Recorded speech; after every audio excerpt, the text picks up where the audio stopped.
Dans cette vidéo, nous allons prendre un exemple sur la programmation VHDL en utilisant le style flot de données.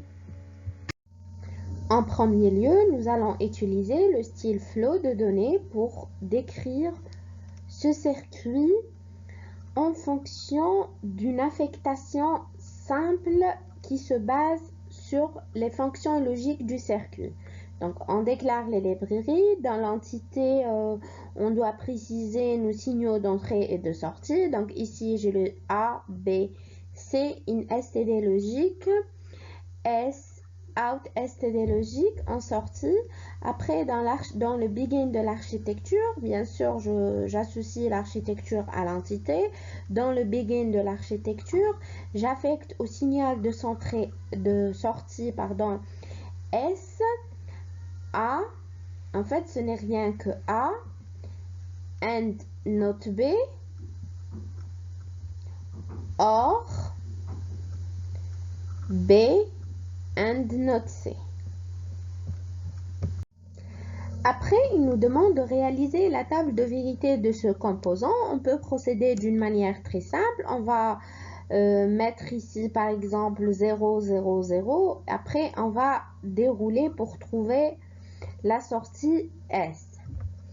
Et là, je déclare les librairies, l'entité qui reste la même. Et après, dans la question C, il nous demande d'écrire une description comportementale de ce composant sans utiliser de process.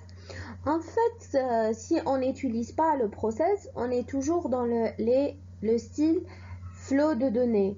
Pourquoi? Parce que dans le flot de données, c'est une description comportementale parce que je décris le comportement du circuit. Sans utiliser le process, je peux utiliser les syntaxes, par exemple with, select dont on a parlé. Donc ici, dans le begin de l'architecture, je fais with A and B and C, c'est-à-dire que je fais une concaténation des signaux d'entrée. J'aurais pu l'affecter à une variable ici, entrée. Je lui affecte cette concaténation. Après, je teste ici en fonction de cette variable entrée. Par exemple, je fais entrée, reçoit A and B and C. Après, with, entrée, select. S, et je vais interpréter la table de vérité telle qu'elle est précisée ici. Donc S, la sortie reçoit 0, when 0, 0, 0, reçoit 0, when 0, 0, 1, reçoit 1, when 0, 1, 0. Je vais interpréter tous les cas de la table de vérité sans oublier le cas others. Je lui affecte 0, when others. C'est-à-dire si jamais je passe toutes ces possibilités, la sortie va se mettre à 0. Maintenant, il nous demande encore de faire une description comportementale, mais cette fois-ci en utilisant le process. Donc, quand on utilise en fait le process, on est dans le purement comportemental.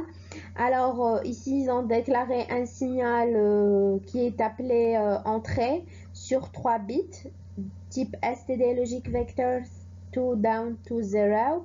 Après, ils affectent à ce signal entrée la combinaison de ces 3 valeurs, des 3 signaux d'entrée A, B et C. Après, dans le begin de l'architecture, on va déclarer notre process qui va prendre dans la liste sa liste de sensibilité entrée, c'est-à-dire ce programme va tourner tant qu'on a des entrées.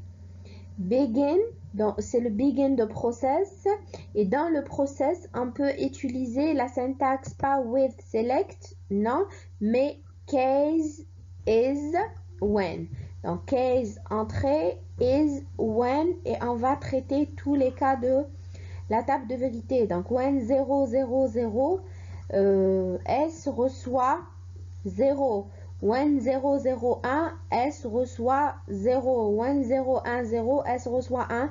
Ainsi de suite, sans oublier le dernier cas de others, c'est-à-dire when others, si ce n'est pas toutes ces possibilités, la sortie va se mettre à 0. Je fais end case et end process.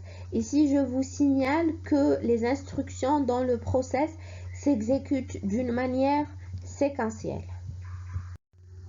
Après, si on veut faire du structurel de ce circuit, nous devons d'abord décrire le comportemental de chaque composant de ce circuit. Donc, on a la porte I, on a la porte OR et on a un inverseur ici. Donc, d'abord, je commence par le comportemental de la porte I. L'entité, bon, les librairies, c'est évident.